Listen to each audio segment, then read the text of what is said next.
Allez, c'est parti. Aujourd'hui, on va parler de la théorie polyvagale et de l'autisme. Bonjour, je suis Yael Maya, ancienne chef d'entreprise, maman, fille, sœur, nièce et cousine de personnes avec TND, autisme et TDAH et compagnie. Coucou la famille. Actuellement père aidante familiale professionnelle en santé mentale et troubles du neurodéveloppement, accompagnante en santé mentale, spécialisée en autisme sans déficience intellectuelle, vous l'avez compris si vous suivez ce podcast, et aussi étudiante à Lyon 1 en psychoéducation.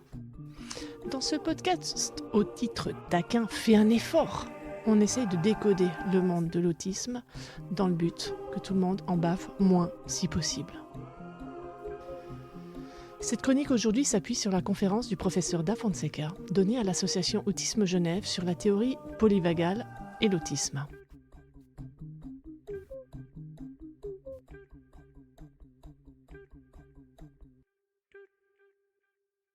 Avant de commencer, il me faut vous faire 3 remarques importantes. La première, j'ai trouvé ce modèle particulièrement intéressant, éclairant, très utile, mais je n'en suis pas une spécialiste. Je suis très intéressée par ce modèle et ce qu'il apporte dans la compréhension des personnes autistes et ce qu'il peut apporter pour moins souffrir. La deuxième remarque, je vais essayer de clarifier à chaque fois dans mes propos ce que je rapporte et les conclusions personnelles qui sont basées sur mes expériences d'accompagnement et le savoir expérientiel. Et enfin, 3, j'ai au préalable soumis toute cette théorie à Nicolas Gauvry, enseignant-chercheur en sciences cognitives, qui lui-même n'est pas spécialiste de cette question précise, mais m'a fait l'amitié d'une rapide recherche. Et ce qu'il m'en dit, c'est « attention, il semble que les fondements scientifiques de cette théorie, les fondements scientifiques, pas la théorie en elle-même, ne soient pas si évidents. En fait, il semble que ce qui est controversé dans cette théorie, c'est pas tant son utilité et son application, au contraire, mais les concepts scientifiques qui la sous-tendraient, c'est-à-dire les soubassements scientifiques biologiques supposés. Dans mes propos, je vais vous parler de neuroception, de système vagal ventral, vagal dorsal, c'est ça qui n'est pas si évident.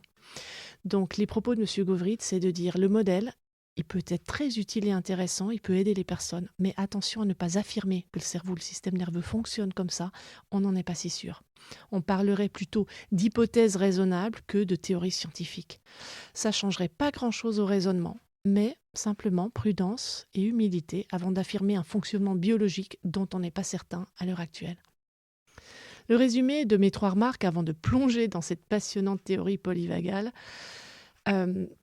c'est que je suis personnellement très intéressée, mais pas experte encore du sujet. Ces 2 choses très différentes. J'ai ma propre interprétation qui vaut ce qu'elle vaut, c'est donc au niveau d'une opinion. Ensuite, le modèle psychologique est très éclairant. Sa réalité scientifique n'est pas encore affirmée à ma connaissance. Tout ça pour dire qu'à l'heure actuelle, ce modèle, je le trouve très utile et éclairant. Et la science et la recherche avancent et nous aussi. Donc si aujourd'hui ce modèle peut aider des gens et nous aider dans nos pratiques professionnelles, tant mieux. Et si demain ce modèle doit être affiné ou mis de côté pour des choses qui fonctionnent mieux, eh ben on s'adaptera, on évoluera. C'est comme ça qu'on avance. L'objectif étant de mieux comprendre, de se comprendre, de comprendre l'autre et autant que faire se peut, améliorer la qualité de vie et moins souffrir. Le chapitrage de cet épisode se fera comme ça. On va parler d'abord du résumé de la théorie polyvagale, ensuite un long focus sur traumatisme, psychotraumatisme et théorie polyvagale. Je vous expliquerai plus en détail la neuroception. En 4, être en relation ou être traumatisé. Est-ce qu'il faut choisir? On va voir ça. Et est-ce que c'est vraiment un choix d'ailleurs? En 5, les effondrements. En 6, la régulation. Ensuite, la co-régulation. Et on arrivera à la conclusion. Alors voici pour ce petit résumé que je vais tenter de ce que j'ai compris de la théorie polyvagale appliquée à l'autisme. Je pense que ça s'applique très bien au TDAH d'ailleurs, aussi. Alors je commence par les principes. J'ai envie de dire la mécanique, disons physiologique. On parle du système nerveux autonome qu'on appelle aussi système végétatif. Le système végétatif, il contrôle les fonctions involontaires du corps. Le rythme cardiaque, la respiration, la digestion, la tension artérielle, la transpiration, ce sont des choses, en principe, qui se font de façon autonome. Et donc, dans ce système nerveux autonome, il y a 2 branches, le système sympathique et le système parasympathique. Le sympathique c'est l'accélérateur, l'action. La réponse en termes de combat ou de fuite, le fight or flight. Il m'arrive quelque chose, je vais soit me bagarrer, soit fuir. Et donc le système parasympathique, c'est pas le côté accélérateur, ça c'est le système sympathique, mais le parasympathique, ça va plutôt être ce qui travaille pour adapter notre corps à notre environnement. Donc le repos, la digestion, et c'est ce qu'on appelle aussi le frein. On aurait donc 3 modes. Le vagal ventral, qui est associé au calme, à la sécurité. Le mode sympathique, système sympathique, qui correspondrait à l'accélérateur. Et le troisième, ça serait le vagal dorsal, qui correspondrait au parasympathique, au frein, immobilisation, figement, dissociation, sidération. Moi, j'aime bien imager ça en parlant du mode 1, du mode 2 et du mode 3. Imaginons une voiture. Le mode 1, ça correspondrait au vagal ventral.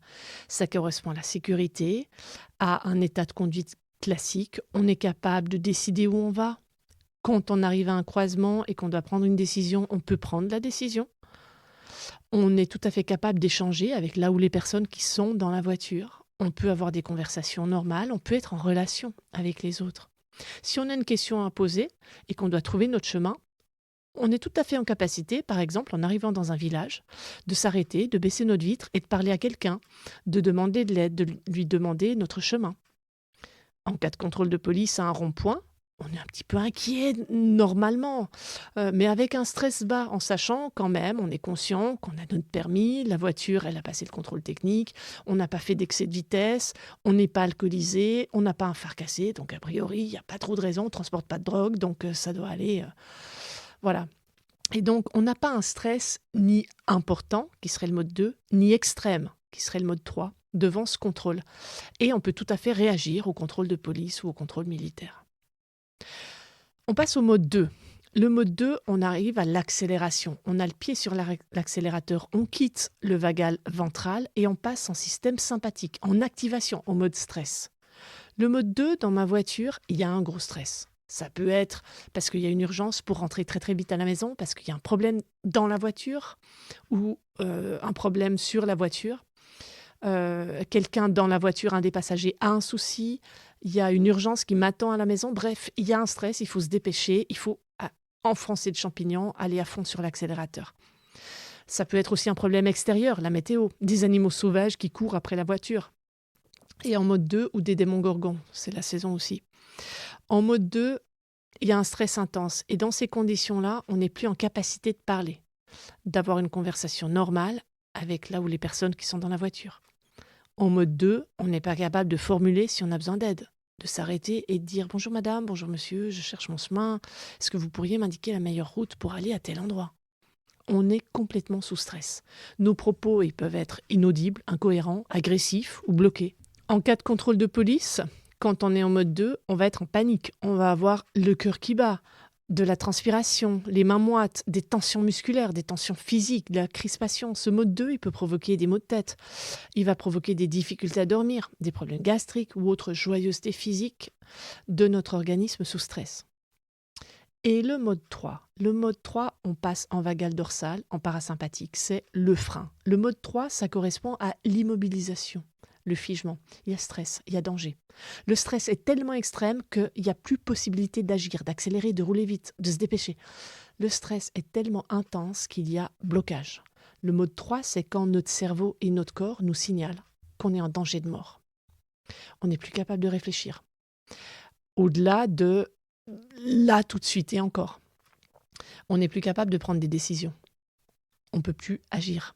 Il y a une espèce de ralentissement général qui va provoquer, pour certains, la sidération, pour d'autres, le blocage ou le mutisme complet, la dissociation. Il y en a certains qui vont pouvoir agir, mais en étant complètement absents de leur corps. Pour le mode 1, on parle de sécurité. J'aime bien ajouter, préciser de quelle sécurité on parle. À mon sens, on parle de sécurité physique. Non seulement physiquement parce qu'on ne serait pas en danger, on ne serait pas sous stress, mais il y a aussi la sécurité émotionnelle. Ça veut dire qu'on se sent suffisamment bien, on est suffisamment bien entouré là où on vit, là où on travaille, là où on marche. Et puis aussi la sécurité cognitive. On n'est pas sous stress avec beaucoup trop d'informations à traiter. Et enfin, la sécurité sensorielle. Là aussi, sans ces excès d'informations sensorielles, de stimulation ou de sous-stimulation sensorielle qui stressent. Donc pour moi, cette sécurité, elle correspond vraiment à ces 4 choses. La sécurité physique, la sécurité émotionnelle, la sécurité cognitive et la sécurité sensorielle. Le professeur Da Fonseca appuie sur le fait qu'on ne peut être en relation avec les autres qu'en mode vagal ventral, en mode sécure, en mode 1. C'est dans ce mode-là qu'on peut avoir un engagement social. Et ça va être très important et vous vous en doutez par rapport à l'autisme mais aussi par rapport au TDAH parce que l'engagement, la capacité d'engagement social ou la qualité d'engagement social, notre capacité à être en relation avec les autres vont être modulés sur notre capacité d'être en mode sécure.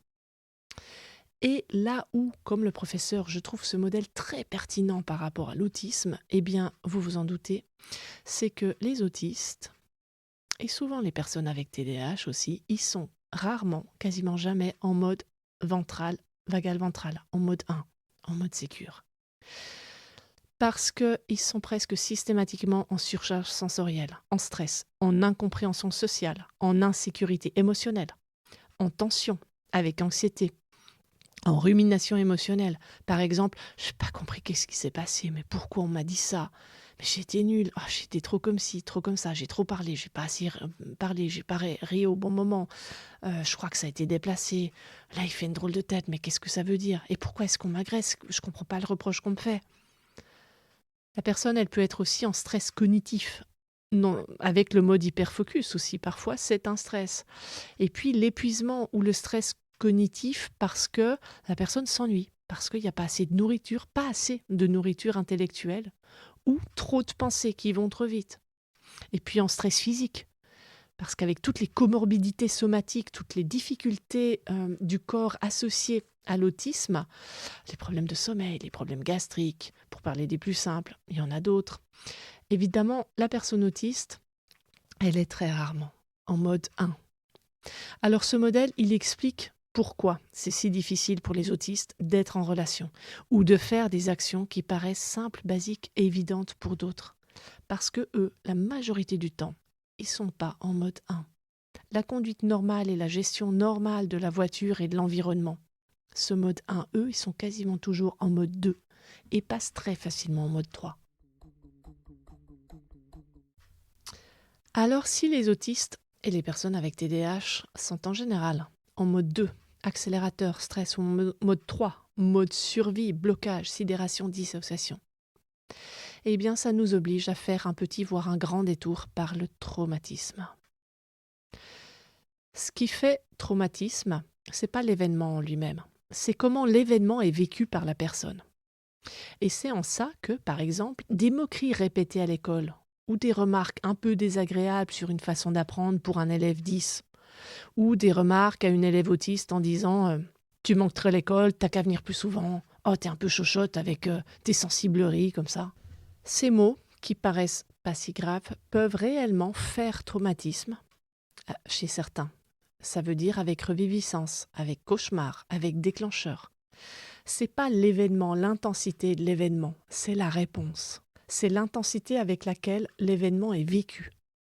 Et quand on comprend que les personnes autistes sont très rarement en mode 1 et quasiment systématiquement en mode 2, voire en mode 3, on comprend que des choses qui paraissent anodines ou pas si graves, fais un effort pour supporter ça, pour d'autres, font réellement traumatisme chez la personne. Pour aller plus loin sur cette question du stress post-traumatique complexe chez les personnes autistes, vous pouvez aller sur le site du CN2R, le Centre national de ressources et résilience. Vous pouvez aussi regarder les travaux de Marie Rabatel. Et là, c'est réservé aux adhérents, mais il y a l'association Les PBZ qui a un webinaire spécifique sur le psychotraumatisme des enfants et ados autistes avec HQI, au quotient intellectuel. Dans ma dernière session du DU, du diplôme universitaire actuel que je fais en psychoéducation, il y a un des psychiatres enseignants, le docteur Élie Penaud, qui nous disait que lui, quand il fait un entretien avec un patient, il passe facilement le premier tiers, voire plus, de l'entretien à faire de la maïotique, au sens de faire accoucher la personne, poser questions ouvertes, questions ouvertes, questions ouvertes, dans une posture professionnelle, et c'est ça que je trouve absolument génial. qui est, enfin, il le formule comme ça, je trouve que c'est d'une justesse infinie. Il dit: «Dans la première partie de la séance, j'oublie ce que je sais, j'oublie ma théorie, parce que je ne peux pas prétendre comprendre l'expérience patient si je ne l'ai pas vécue. Donc la seule solution pour comprendre l'expérience patient, c'est d'écouter ce que m'en dit le patient. Et même si j'ai vécu l'expérience patient, je dois quand même l'écouter. Je mets toute ma théorie de côté et je l'écoute comme si je connaissais rien au sujet. Et ensuite, plus tard, dans la consultation, je peux remettre mon tablier, je peux me rééquiper de mon savoir, je peux donner des clés de lecture affinées, etc. Et si on avait plus de professionnels comme ça, on aurait peut-être moins de personnes qui souffrent de ne pas être comprises, de ne pas être entendues dans leur expérience, de ne pas être entendues dans la réalité de leur propre vécu. Alors on dit que c'est pas l'événement qui fait trauma, c'est le vécu de l'événement. Et ce vécu, il faut l'entendre. Et là, le professeur da Fonseca, il va plus loin. Il dit, c'est pas tant l'événement qui fait trauma, c'est la réponse physiologique à l'événement qui fait trauma. Et il explique que le traumatisme, c'est une expérience interne, donc une réponse physiologique, donc du système sympathique et parasympathique, si on reprend ce modèle. Donc une réponse physique, mode 2, accélérateur, stress intense ou mode 3. Ce qui fait le trauma complexe, c'est pas tant l'intensité de l'événement que la perte de capacité d'agir, l'impuissance, le fait de ne pas pouvoir agir face à une situation. Et tout ça, ça se manifeste par une réponse physiologique, physique. Et donc, quand on reprend la théorie polyvagale, avec cette lecture, avec ce modèle-là, ça donne un modèle de plus et une clé de compréhension de plus, une pièce du puzzle qui explique. C'est aussi un point que j'ai abordé, un des points que j'ai creusé dans mon mémoire l'année dernière, pourquoi les autistes ou les personnes avec TND sont beaucoup plus sujettes au traumatisme. Et pourquoi ça coexiste en général.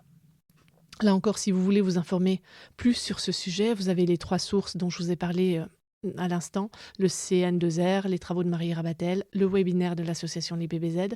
Il y a aussi la psychiatre Ala Carbage à Montpellier, qui a des travaux particulièrement intéressants sur le psychotraumatisme complexe et psychotraumatisme simple, entre guillemets d'ailleurs. Mais ce n'est pas spécifiquement dans le champ de l'autisme. Après, il y a une autre chose que je voudrais préciser à ce stade, qui me paraît importante. On fait une petite pause sur le sujet et on se concentre sur le trauma. Si vous pensez ou si vous savez avoir un TSPTC, donc trouble du stress post-traumatique complexe, et même sans le sait, attention à le traiter entre de bonnes mains. D'abord, tous les professionnels ne sont pas compétents. La réalité, c'est même qu'il y a peu de professionnels qui sont compétents à la fois dans le champ de l'autisme, du TDAH, sans déficience intellectuelle, voire avec HPI, et dans le psychotrauma. Et si en plus vous êtes une femme, on rajoute une couche de difficulté. Ensuite, toucher au trauma, ça se fait pas n'importe quand. Parfois, c'est préférable de ne pas y aller parce qu'on n'est pas prêt, parce qu'on n'a pas les ressources, parce qu'on n'est pas assez entouré. C'est comme si vous voulez ouvrir le capot de la voiture pour trouver d'où vient ce truc hyper gênant qui empêche pas de rouler, mais qui fait un drôle de bruit, une mauvaise odeur, et parfois il y a des secousses inattendues, ça provoque beaucoup de stress. Mais vous n'allez pas ouvrir le capot quand vous roulez, encore moins quand vous accélérez pour une urgence. Et encore moins quand vous êtes figé de peur. Vous l'avez compris, on n'ouvre pas le capot en mode 2 ni en mode 3. On ouvre le capot en mode 1 et à l'arrêt, pas en roulant. À l'arrêt avec un bon mécano qui connaît la voiture, qui connaît cette marque, qui connaît les spécificités et qui a le temps. Pas un mécano qui va ouvrir, démonter 2-3 trucs et refermer sans finir parce que l'heure est passée. Donc le trauma, oui, faut s'en occuper. Oui, faut se faire accompagner. Mais pas avec n'importe qui, pas n'importe quand et pas n'importe comment. Je reprends le propos général, donc sur le psychotraumatisme, l'autisme et la théorie polyvagale. Le professeur da Fonseca, il nous dit, je le répète encore, c'est pas tant l'événement qui fait trauma, c'est la réponse physiologique qui fait trauma. Ce qui signifie que la personne autiste qui est régulièrement, voire généralement en mode 2, en mode stress ou en mode 3, sidération, dissociation, elle va avoir une réponse traumatique physiologique très forte. En état de stress, le corps libère principalement l'adrénaline, la noradrénaline, le cortisol, mais aussi l'adrénocorticotrophine et la vasopressine. J'y suis presque arrivée. Ces hormones, elles sont utiles, elles sont nécessaires. Elles permettent à notre corps à la fois de réagir, réponse immédiate, cœur qui bat plus vite, augmentation de la pression artérielle, sucre dans le sang pour donner un boost d'énergie, capacité d'agir et de réfléchir pour sauver notre peau en fait. Donc, l'accélérateur dans cette métaphore de la voiture. Mais ces hormones, elles permettent aussi de tenir en mode réponse au stress et à l'urgence, mais de tenir un peu plus sur la durée. Il faut que cette énergie et que cette réponse dure. C'est cette réponse physiologique au stress, ces hormones qui font qu'on a une force décuplée en situation d'urgence pour soulever un meuble qui est en train d'écraser un proche. Alors qu'au quotidien, on n'aurait pas cette force. C'est ça qui fait qu'on est capable de gérer une urgence médicale pour quelqu'un, alors qu'au quotidien, ça nous coûte tellement de prendre rendez-vous par téléphone avec notre médecin. C'est ça aussi qui fait qu'en situation de stress, on ne sent pas la blessure ou la douleur, et quand on se pose, on réalise qu'on a mal. Donc tout ça, c'est hyper utile. Et c'est nécessaire. Problème, on n'est pas censé être en mode stress et avoir toutes ces hormones-là et toutes ces réactions physiologiques en continu. C'est pas fait pour. Et là, je vais citer la neuropsychologue Jessica Saff-Pedebos, qui connaît très bien l'autisme, le TDAH, les profils féminins, les profils avec HPI et le psychotrauma. Elle appuie sur la difficulté de faire un diagnostic différentiel entre autisme et troubles du stress post-traumatique complexe. Parfois, c'est difficile, ça demande un vrai différentiel. Et elle appuie aussi sur la presque systématique coexistence des deux, et en particulier chez les autistes diagnostiqués tardivement. Et qu'est-ce que ça veut dire, autiste diagnostiqué tardivement? C'est à partir de 10 ans. Donc on ne parle même pas des adultes diagnostiqués à l'âge adulte et de toutes les violences vécues au travail, en famille, en couple. On parle de gamins qui, pendant les 10 premières années de leur vie, ont été clairement maltraités parce que pas du tout compris ni pris en charge dans leur réalité. Alors, est-ce que c'est parce que les personnes avec autisme et TDAH sont rarement en mode 1, en mode sécure, qu'elles sont plus vulnérables au stress et donc aux agressions externes et internes, et donc plus à risque d'avoir des traumatismes ou de voir des traumatismes s'installer? Ou est-ce que c'est parce qu'elles sont plus traumatisées qu'elles peinent à retourner en mode 1, qui de l'œuf ou de la poule, etc. Il y a des chercheurs qui se penchent sur ces questions. Il y a de nombreux avis et modèles. Quoi qu'il en soit, pour moi, le résultat, c'est que les gens en bavent. Pour terminer ce chapitre sur le psychotraumatisme, je vais essayer de citer correctement le professeur David da Fonseca. Le trauma, c'est involontaire et c'est adaptatif. Les manifestations, donc le trauma, puisqu'on a dit que le trauma, c'est la réponse physiologique à des événements. Les manifestations du trauma, c'est involontaire et c'est adaptatif. C'est pas quelqu'un de faible qui est traumatisé. C'est pas parce qu'on est faible qu'on a un traumatisme. C'est adaptatif, c'est-à-dire que le traumatisme est une réaction physiologique du corps. Et les manifestations du traumatisme, les reviviscences, les souvenirs qui reviennent comme ça en flash, les cauchemars, le corps en état d'alerte, l'évitement de situations, de gens, de lieux, d'odeurs, de textures, l'hypervigilance, l'irritabilité, les sursauts, les troubles de la mémoire ou de la concentration, l'anxiété, la dépression, le détachement, les douleurs chroniques, l'insomnie, la perte d'estime de soi, le sentiment de culpabilité, troubles digestifs, troubles ORL, tout ça, ce sont des manifestations du trauma. Et ce ne sont pas des échecs personnels. C'est pas parce qu'on est faible qu'on vit ça. Et ce sont évidemment pas des choix. C'est vraiment le système nerveux autonome qui met en place des mécanismes de survie qui sont là aussi autonomes, non contrôlés et qui sont déclenchés par le corps, par le système nerveux pour se protéger de la menace. Et là où c'est passionnant, c'est que quelqu'un qui n'est pas autiste, qui considère comme normal ou normalement stressant, ce qu'il considère comme normal ou normalement stressant, pour quelqu'un d'autiste, ça va être une menace. Comme les bruits en permanence, Quelqu'un qui n'a pas beaucoup dormi quand il arrive à un rendez-vous et qu'il y a le stylo qui fait, vous savez, il joue avec son stylo, ça fait clic, clic, clic, clic, clic, ou alors des bruits de bouche, des lumières qui clignotent. Eh bien, son organisme, en fait, c'est pas si grave tout ça, mais pour cette personne, pour son organisme, c'est vécu comme une attaque très violente. On arrive à la neuroception. Petite pause, définition. Donc, pour creuser sur la théorie polyvagale, vous pouvez vous référer aux travaux du docteur Stephen Porges. Vous verrez, il parle souvent de neuroception. Donc lui, et c'est là où c'est contesté chez les scientifiques, il définit la neuroception comme un concept pour décrire le processus par lequel le corps analyserait notre environnement à la recherche de signaux de sécurité ou de danger. Il nous dit aussi que ce processus, il serait constamment à l'œuvre, en arrière-plan, même si on est généralement conscient des réponses physiologiques qu'il engendre. Et il indique qu'en cas de traumatisme, on va avoir la neuroception qui serait dérégulée, dysrégulée. Donc que tout serait capté comme un danger, même quand on est factuellement en sécurité. Et moi, ça me parle énormément par rapport aussi aux insomnies, aux troubles anxieux généralisés, aux TOC. Quelqu'un qui a des TOC, des troubles obsessionnels compulsifs, quelqu'un qui a des troubles alimentaires aussi, tout ça, ça serait la neuroception qui serait dysrégulée. C'est quelqu'un qui ne serait pas en mode 1, mais qui ne serait pas en sécurité et qui serait en mode 2 ou 3. Donc tout, absolument tout, serait perçu, ou presque tout, comme un danger, ce qui peut provoquer en réponse des troubles de la conduite alimentaire, des troubles obsessionnels compulsifs, le besoin de se laver les mains dès qu'on touche quelque chose, le besoin de tout désinfecter ou de vérifier 12 fois que les serrures sont fermées et que le gaz est éteint. Ça peut générer des troubles du sommeil, des dépressions. Tout est perçu comme un danger. On est en mode 2, le pied sur l'accélérateur, en mode stress complet. Et parfois, on passe en mode 3. Et ça fait qu'on n'a pas accès au mode qui devrait être le mode normal, le mode 1.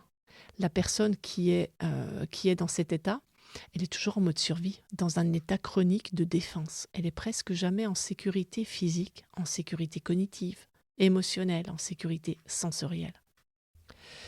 Donc, la neuroception, ça serait défini comme une espèce de sens, et là aussi c'est contesté, qui évaluerait en permanence les signaux, comme le regard des gens, l'intonation de la voix, la gestuelle, la crispation, le vocabulaire utilisé, tout ça.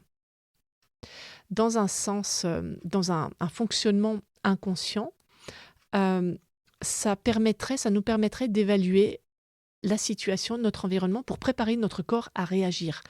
Et ça fait le lien avec la théorie polyvagale, dans le sens où, en fonction des signaux qui sont perçus, il va y avoir 3 niveaux de réponse. En fonction de ce qu'on perçoit de notre environnement, les regards, l'intonation, le vocabulaire utilisé, ce qui se passe sur la route autour de nous, etc. 3 niveaux de réponse, le niveau 1, le niveau 2, le niveau 3. Donc, niveau de réponse 1, on est en sécurité. Niveau de réponse 2, on rentre, on met le pied sur l'accélérateur, la mise en action, et puis le niveau 3, le blocage complet. Cette neuroception, elle nous permettrait de détecter si on est en danger. Si on est en sécurité, si on est en danger, il faut qu'on agisse, il faut fuir ou foncer. Et si on est en danger vital, là, on passe en mode 3, on rentre dans l'immobilisation. Et chez une personne autiste, là je reprends le professeur Da Fonseca, la neuroception elle est perturbée. Et ça, c'est pas un scoop. Les moindres indices sont perçus comme un danger. J'ajoute personnellement, pourquoi est-ce qu'elle serait perturbée, cette neuroception? Parce qu'il y a 2 choses différentes dans un cerveau autiste d'un cerveau non autiste. Il me semble que c'est vraiment la base du truc. Les 2 choses différentes dans le câblage du cerveau autiste, c'est la perception sensorielle et puis le traitement des informations. La perception sensorielle, eh bien, tous les sens des autistes perçoivent sans filtre une quantité d'informations tout le temps. Et puis le traitement d'informations, comme ce cerveau autiste qui n'est pas câblé pareil, imaginons que c'est comme un ordinateur qui n'a pas de pilote pour lire les informations. Donc on met une clé USB et le cerveau autiste, il ne sait pas si c'est l'installation d'un périphérique, si c'est du fichier texte, si c'est du fichier audio, si c'est une vidéo, si c'est du HTML, il ne sait pas. Et donc, il doit chercher, mouliner, il bug, jusqu'à ce qu'il ait pu identifier l'information et ensuite la mettre dans les bons dossiers. Et pendant ce temps, ça mouline, ça mouline. Il me semble qu'il y a un lien aussi avec la perception différente. Je me demande même en termes de hiérarchie s'il n'y aurait pas une hiérarchisation où le traitement différent des informations, ça serait le premier élément dans un cerveau autiste. Et ensuite, ça fait que le traitement sensoriel est différent parce que l'information sensorielle, elle met plus de temps à être comprise, à être traitée. Et du coup, la réponse sensorielle, qui peut être hyper ou hypo, elle est différente. Et ça nous amène à un environnement qui est constamment perçu comme un danger. Parce que la moindre chose sociale ou sensorielle est amplifiée et doit être traitée. Sociale, traitement des informations, et cognitive, sensorielle, les perceptions, les sens. Il faut prendre du temps dessus pour gérer ces informations. C'est compliqué, c'est douloureux. Le professeur Da Fonseca le formule en disant que l'hypersensorialité des personnes avec TSA est corrélée à un état de menace. Et là, il cite Porges dans une étude de 2007 où il explique que de légers changements peuvent signaler une menace, des légers changements qui sont perçus dans la neuroception, donc dans ce qu'on perçoit des autres ou dans l'information, ce qu'on perçoit à travers les 5 sens les plus connus, de légers changements peuvent signaler une menace. Alors, quand on doit traiter autant d'informations qui sont traitées de façon aussi fine et intense, on peut comprendre le sentiment de danger que vit la personne autiste au quotidien. La plupart des autistes, ils ont rarement accès au niveau 1, on l'a dit, au niveau de sécurité. La plupart d'entre eux sont toujours au niveau 2 ou au niveau 3. Ce qui veut dire soit en mode fuite ou combat, accélérateur, ou en mode sidéré, figé, replié, le frein, mais presque jamais dans cet espace de sécurité intérieure. Et tout ça, ça serait lié à la sensibilité, la sensorialité, mais aussi évidemment au trauma. On inclut dedans, d'ailleurs, le harcèlement, le masquage. Et comme moi j'aime bien hiérarchiser et organiser les choses, je vais reprendre un petit peu ce que je viens de vous dire, en les organisant. À mon sens, le traitement des informations différentes dans le cerveau, c'est la première chose chez un autiste qui change. Suivi de très près par la sensorialité différente. Et ça va mener chez la personne autiste au besoin de contrôle. Pourquoi besoin de contrôler ? Pourquoi les autistes ils se mettent en colère quand on ne fait pas comme c'est prévu ou comme ils ont prévu ? Pourquoi l'enfant autiste, quand il joue, c'est lui qui dirige ? C'est lui qui pilote et qui peut piquer une rage folle ou alors s'exclure, partir, quand on ne joue pas exactement comme c'était prévu ou comme il a dit. Pourquoi le bébé il peut être complètement effondré, en vrac, très en colère, quand on n'utilise pas la cuillère rouge de d'habitude ? Ou pourquoi un enfant autiste il peut vivre extrêmement mal le fait qu'on change le chemin pour aller à l'école ou que l'ordre pour monter en voiture ou la place à table soit différente ? Parce que le fait d'avoir une prévisibilité et un contrôle sur les événements, ça réduit la nécessité de traitement des infos nouvelles ou des infos différentes. Et ça, avoir moins d'infos nouvelles ou différentes, ça veut dire pouvoir utiliser un chemin connu dans le cerveau. On sait à peu près comment vont se passer les choses et c'est tranquillisant. Il y a une forme de prévisibilité qui réduit toutes ces difficultés-là. Et c'est nécessaire parce qu'il y a tellement de difficultés que l'autiste a absolument besoin de lui-même ou son entourage qu'on réduise tout ça. Et ça réduit aussi le risque d'agression sensorielle, de surprise sensorielle quand on peut avoir une prévisibilité. Alors si on voulait organiser et hiérarchiser de façon encore plus simple et peut-être plus complète, je dirais que chez les autistes, il y a en tout premier lieu le traitement des infos différentes dans le cerveau, suivi de très près par la sensorialité différente. Ça va mener chez cette personne au besoin de contrôle pour augmenter la prévisibilité, réduire l'anxiété, être en capacité de gérer les choses. 4, ça implique que la moindre perte de routine ou les imprévus sont particulièrement douloureux. 5, ça ajoute la nécessité de contrôle et de prévisibilité. 6, il va y avoir des comportements répétitifs qui vont venir tenter de réguler ça. 7, ça génère des incompréhensions très tôt et du harcèlement constant. 8, la personne peut réagir en masquant beaucoup pour tenter de réduire ce harcèlement et réduire les réponses négatives de son entourage. Ensuite, elle peut aussi réagir avec des comportements qu'on qualifie de défi, d'opposition ou de provocation. Et enfin, tout ceci mène au trauma complexe, aux idées suicidaires, aux auto- ou hétéro-violences, aux troubles du sommeil, à l'anxiété, à la perte d'estime de soi, aux douleurs somatiques, et j'en passe. Ce qui nous conduit à la dérégulation.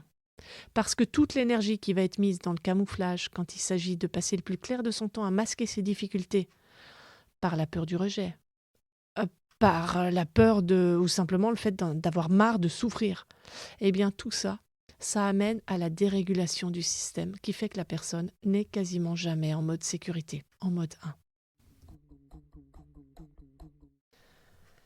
Mini-chapitre, être en relation ou être traumatisé. Donc sous ce titre de chapitre un poil provocateur, j'ai envie de souligner un autre élément très intéressant avec ce modèle explicatif-là. Vous l'aurez compris, ça explique comment le trauma remplace le besoin de connexion qu'on a tous quand on est humain, parce que l'humain a besoin de connexion, y compris les autistes, évidemment.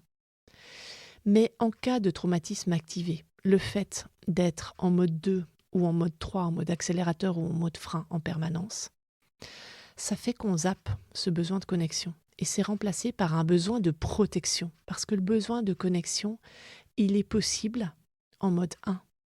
Mais quand on est en stress intense dans sa voiture, qu'on doit accélérer à fond parce qu'il y a une énorme difficulté ou qu'on est complètement figé parce que en mode 3, parce que la voiture elle est sur le bord d'un précipice ou au centre d'une tornade, évidemment, on ne peut pas être connecté, on ne peut pas être en vraie relation avec les autres. Donc le besoin de connexion, il est remplacé par le besoin de protection.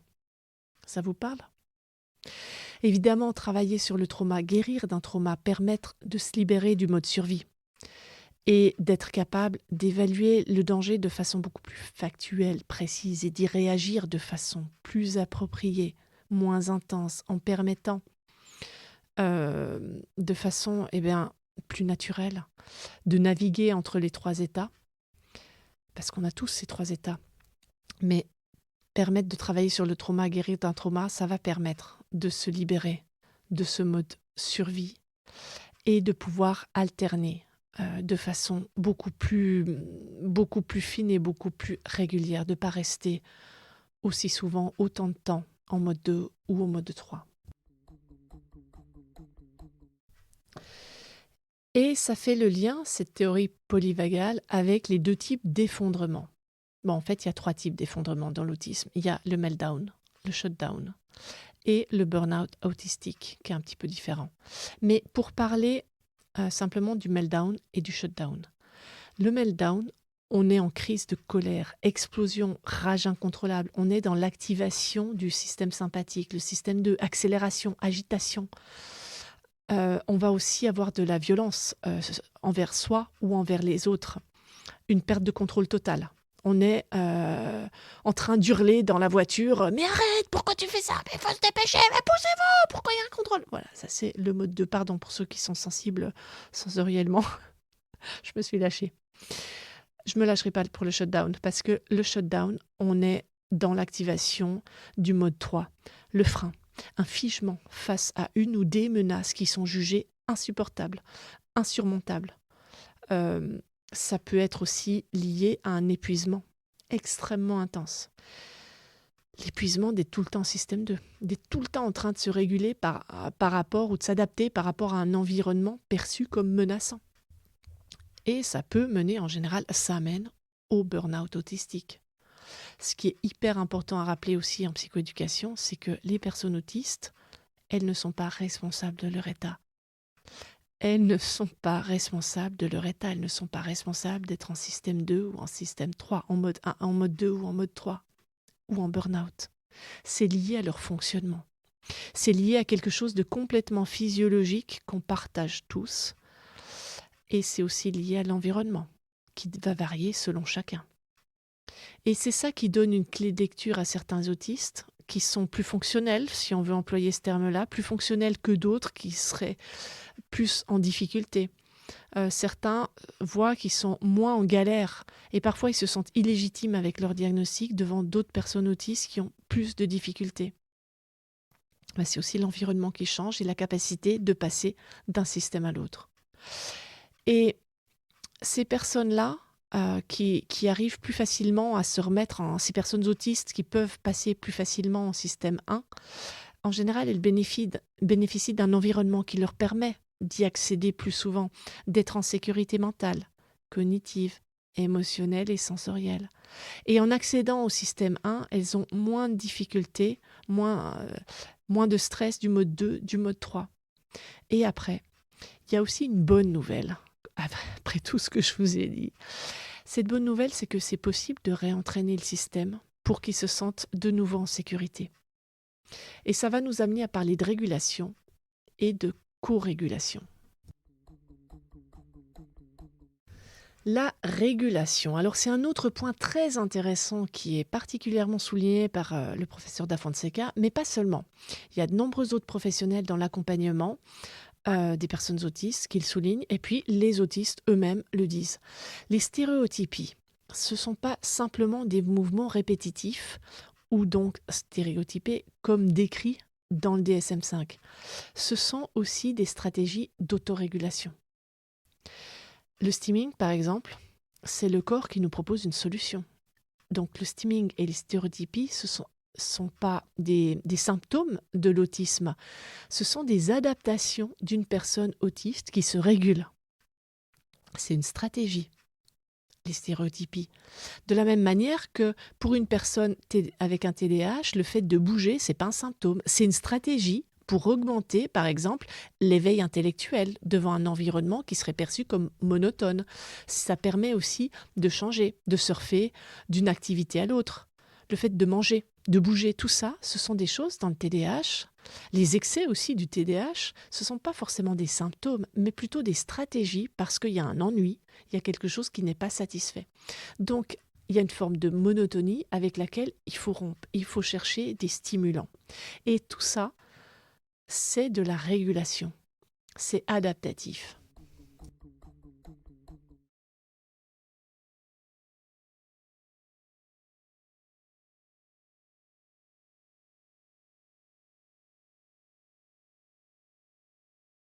On en arrive au dernier chapitre avant la conclusion, la co-régulation. C'est un autre outil absolument passionnant dont nous parle ce professeur, pratiquer la co-régulation. En fait, quand on a quelqu'un qui est en mode 2 ou 3, on peut l'aider en tant que parent, en tant que conjoint, en tant que thérapeute, en tant qu'enseignant, en tant que médecin, psy, infirmier. On peut l'aider en pratiquant la co-régulation. La co-régulation, ça va être en premier lieu prendre en charge les besoins sensoriels de la personne. En accompagnement, par exemple, ça va être lui demander si elle est bien installée, si elle se sent confortable, en sécurité. Régulièrement, moi j'essaye de le dire en accompagnement, n'hésitez pas si vous avez besoin de couper votre caméra, si on est en visio, si vous avez envie de vous allonger, de faire la séance allongée sur votre canapé, si vous avez besoin de vous lever pour aller vous faire une boisson chaude ou d'aller aux toilettes, mais n'hésitez pas. Il faut que sensoriellement, vous soyez bien, que vous vous sentiez en sécurité, que votre corps soit bien. Et donc, la co-régulation, c'est pas seulement ça, ça fait partie, mais c'est aussi veiller donc sur le plan sensoriel, que les sens ne soient pas suractivés, sursollicités, que la personne se sente en sécurité sensorielle. Et c'est aussi être soi-même en mode 1. Par exemple, là, j'ai un ton de voix qui est posé, en principe, j'espère. Vous sentez que je suis en confiance, qu'il y a une certaine sérénité, je suis bien. En tout cas, il y a de la tranquillité qui devrait se dégager chez moi. Imaginez si je vous disais la même chose avec une voix stressée. Faisons l'exemple. La co-régulation, ça va être en premier lieu le fait de prendre en charge les besoins sensoriels de la personne. Eh bien, en accompagnement, c'est de lui demander si elle est bien installée régulièrement. Moi, je le dis en accompagnement, vous n'hésitez pas si vous avez besoin de couper votre caméra ou de vous allonger sur votre canapé, ou bien si vous avez besoin de vous lever ou de vous faire une boisson chaude, d'aller aux toilettes, n'hésitez pas. Et j'espère que je vous ai pas trop stressé. Voilà. J'imagine que vous avez senti que l'effet n'est pas le même. Maintenant, si je le fais en vous engueulant, Il faut que, sensoriellement, vous soyez bien. Je veux que vous vous sentiez en sécurité, que votre corps soit bien. Donc, la co-régulation, c'est pas simplement ça, ok? Ça, c'est simplement veiller sur le plan sensoriel, qu'il ne soit pas activé, qu'il soit en sécurité. Là, je vous ai engueulé. Désolée. Donc, la co-régulation, c'est transmettre une certaine sérénité. Et pour ça, ça demande d'être soi-même serein, apaisé. Ça se travaille aussi par la voix, ça se travaille par le visage, par les expressions du visage, le sourire, la posture, les épaules détendues. C'est d'ailleurs une posture qu'on travaille dans mes ateliers d'assertivité et d'affirmation de soi. On travaille sur les mots, mais on travaille aussi le ton de la voix, la posture physique, en disant par exemple avec les épaules détendues, le visage souriant. Pour prendre un autre exemple, quand on veut dire à quelqu'un qui nous gêne avec sa musique, on peut lui dire excusez-moi, je suis très sensible en ce moment, est-ce que vous voudriez bien baisser votre musique? Ou bien, un autre exemple, ça serait possible de demander à votre enfant, s'il vous plaît, de faire attention à ne pas bouger le siège? J'y suis très sensible en ce moment. C'est pas du tout la même chose de dire ça serait possible de demander à votre enfant d'arrêter de secouer le siège. Je suis très sensible en ce moment. Avec le visage et les muscles crispés, avec une intonation de voix qui n'est pas du tout la même. La co-régulation, c'est aussi ce grand classique. Dans les exemples, c'est l'enfant dont vous vous occupez qui tombe. Il vous regarde, il est tombé et il attend de voir comment vous réagissez. Vous, rapidement, vous avez vu qu'il y a plus de peur que de mal, il n'est pas blessé, mais vous pouvez avoir deux réactions. Vous pouvez faire « Oh là là, mais qu'est-ce qui t'est arrivé? Mais t'es tombé, mais tu t'es fait mal ?» Il va s'inquiéter et il va se mettre à pleurer. Mais vous pouvez aussi lui montrer que vous n'êtes pas plus inquiet que ça et faire « Oups, badaboum, oh, t'es tombé !» avec la voix souriante. Et lui, l'enfant, il ne va pas y accorder plus d'importance que ça et il va repartir dans ses jeux. Ce qui est super important aussi, super éclairant avec cette théorie, c'est que une thérapie, une TCC par exemple, il y a plein de super thérapies, de super outils, mais ça ne peut pas fonctionner si on n'est pas en sécurité. Il faut d'abord être en sécurité physique, émotionnelle, cognitive, relationnelle, avant de pouvoir faire des thérapies. Si la personne n'est pas en mode 1, avec suffisamment de sécurité, elle va être donc en mode 2, accélérateur, fight or flight, ou alors elle est en mode 3. Elle est en sidération, en dissociation, frein, immobilisation. Et c'est très difficile de faire une thérapie et d'être en lien et d'avoir la sécurité, ne serait-ce que cognitive. Imaginez l'état de stress dans la voiture. C'est très difficile de travailler comme ça. Donc d'abord, on travaille sur la sécurité. Et puis, ça marche dans les deux sens. Parce que si le soignant lui-même, vous l'avez vu avec mes exemples, avec mon ton de voix, ma crispation, si l'interlocuteur est en mode 2 ou en mode 3, si lui-même n'est pas en sécurité, il n'est pas posé, ça peut, pour lui, accentuer aussi le trauma vicarien. Et ça va faire du soignant ou même quand on est en famille, quand on est le conjoint, le parent d'une personne avec qui qu'on voudrait co-réguler, ça va faire de l'interlocuteur en fait quelqu'un qui n'est pas efficace parce qu'il ne permet pas la co-régulation de par sa propre posture. En conclusion, le professeur nous dit avec la lecture de la théorie polyvagale, on comprend que les comportements, les symptômes du TSA sont une stratégie d'adaptation à un environnement perçu comme menaçant en permanence. On voit que ce qui définit l'autisme, le caractère restreint et répétitif des comportements, les mouvements répétitifs ou stéréotypés, l'intolérance au changement, l'adhésion inflexible à des routines, les déficits, ce qu'on appelle déficit de la communication et des interactions sociales, déficit de réciprocité, déficit des comportements non verbaux, tout ça, ça serait plutôt que des symptômes à réduire ou des choses à améliorer, ça serait simplement des stratégies d'adaptation à un environnement perçu comme menaçant en permanence. Et ça, c'est hyper important parce que ça permet de bien traiter les autistes. Ça permet de changer complètement de posture et de ne pas chercher à faire en sorte que les enfants soient à peu près comme les autres, mais à comprendre pourquoi ils sont différents, pourquoi ils s'adaptent en permanence. Et donc, ça permet de chercher à réduire, à essayer de réduire les agressions, de réduire l'insécurité et à essayer qu'il soit plus souvent en système 1, qu'il soit plus souvent en sécurité. Et si on va chercher plutôt des aménagements, des adaptations, la réduction des agressions pour qu'il soit plus souvent en sécurité, d'office, naturellement, les capacités de communication vont se développer. Et le besoin de routine, le besoin de contrôle vont être beaucoup moins de questions de survie et prendre moins de place. Parce qu'il y a, on l'a dit et répété, il n'y a qu'en mode sécure, en mode 1, qu'on est en capacité de communiquer, d'entrer en relation avec l'autre. Avec cette métaphore de la voiture, vous arrivez à communiquer avec les gens dans la voiture quand vous êtes dans une course-poursuite ou figé au bord d'un précipice. Dès qu'on est en mode stress, fight or flight, en mode 3, en mode frein, blocage, on ne peut pas être en lien avec les autres, c'est physiologique. Le cerveau, le corps, les muscles, les hormones, tout est en mode défense ou en mode survie vitale. Donc on ne peut pas être en relation avec les autres.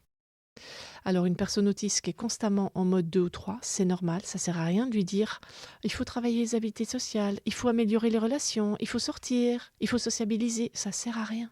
Il faut d'abord mettre la personne en sécurité. Lui faire expérimenter la sécurité environnementale, sensorielle, sociale et émotionnelle. Donc, fais un effort, ça sert à rien, au cas où il aurait fallu le préciser. Il faut se permettre à soi-même et à l'autre d'être en sécurité et le reste viendra. Voilà, c'est fini. Navré pour les petits intermèdes de mes notifications. J'avais mis le mode concentration, 0 notification, mais je n'avais pas prévu que cet épisode durerait aussi longtemps. Aujourd'hui, je vais, juste pour terminer maintenant, je vais vous lire un retour qui m'a beaucoup touchée. Voilà un commentaire qui a été posé sur Apple Podcast. Fais un effort est un podcast que je recommande plus que chaudement à toute personne concernée de près ou de loin par le TSA ou le TDAH. L'animatrice y partage des réflexions fines, merci, des astuces concrètes et un vécu sincère, sans jamais tomber dans les clichés. C'est rare de trouver une voix aussi claire, informée et bienveillante sur des sujets souvent mal compris. Chaque épisode est une mine d'or pour mieux se comprendre, se légitimer et avancer à son rythme. Une vraie bouffée d'air pour les cerveaux atypiques. Merci beaucoup. En fait, j'en suis presque gênée. Donc, c'était le premier épisode de cette année. Je vous remercie beaucoup, beaucoup, beaucoup d'être là et d'écouter ces chroniques. Ça fera, en février, on fêtera les 2 ans de ce podcast. Alors, merci pour les échanges, merci pour les partages, merci pour les rencontres dans les ateliers. Et si on peut, soyons tendres avec nous-mêmes, soyons patients.